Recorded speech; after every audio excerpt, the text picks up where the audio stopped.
Hi friends, in this video we will see load balancing concept. So pre-stress beam with bent tendon. So நம்ம இதுவரைக்கும் பார்த்தது straight tendon, இது வந்து bent tendon. So theta will be there. சரியா? So angle இருக்கும்.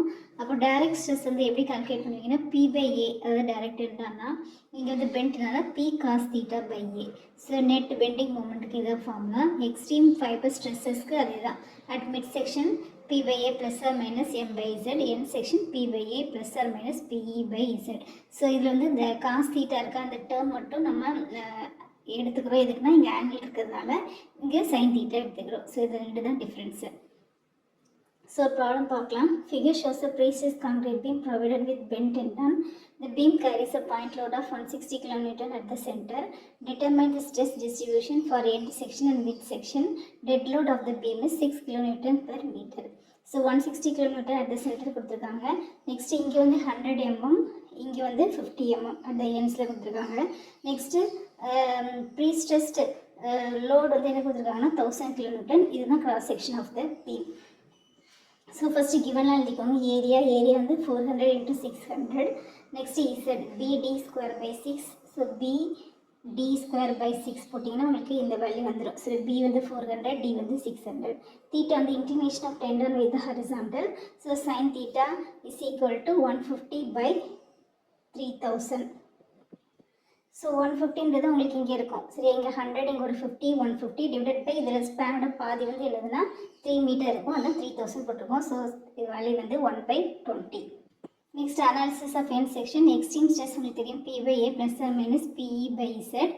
So இதில் substitute பண்ண வேண்டியதான். லோட் கொடுத்துருக்காங்க 1000 kN by area.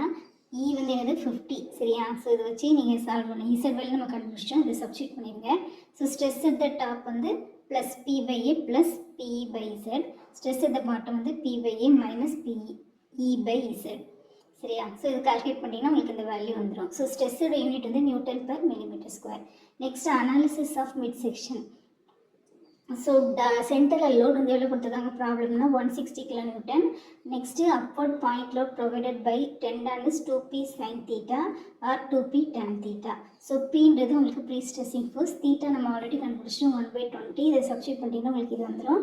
So net downward force வந்து 160 ஏற்கனவே கொடுத்துருக்காங்க. கீழேருந்து போகிற லோடு வந்து என்னதுன்னா 100. ரெண்டும் சப்ராக்ட் பண்ண 60 வந்துடும். Bending moment due to net downward point load. So point load நம்மளுக்கு ஃபார்முலா தெரியும் WL/4. சரி, அதான் W இங்கே இருக்குது 60, L வந்து 6 metre. Next bending moment due to dead load வந்து WL²/8. இதை சப்ஸ்டியூட் பண்ணிங்கன்னா உங்களுக்கு 27 கிடச்சிடும். Next bending moment due to E of the prestressing force வந்து உங்களுக்கு P into E by 1000. So இதை சப்ஸ்டியூட் பண்ணிடுங்க. அப்போ டோட்டல் பெண்டிங் மூமெண்ட் வந்து இந்த 90, 27, 50. Next extreme stress P by A plus or minus M by Z. So P நம்மளுக்கு load கொடுத்துருக்காங்க, area தெரியும், M நம்ம இங்கே கண்டுபிடிச்சிட்டோம். இன்டூ 10⁻⁶ எதுக்குன்னா நியூட்டன் மில்லிமீட்டரை சப்ஸ்டியூட் பண்ணுறதுக்காக. ஸோ எல்லாமே உங்களுக்கு நியூட்டன் மில்லிமீட்டர் தான் சப்ஸ்டியூட் பண்ணணும். பை Z ஆல்ரெடி நம்ம கால்குலேட் பண்ணிட்டோம். ஸோ டாப் வந்து P by A plus M by Z, bottom வந்து P by A minus M by Z. So that's all. Thank you for watching. If you like this video, please subscribe our channel.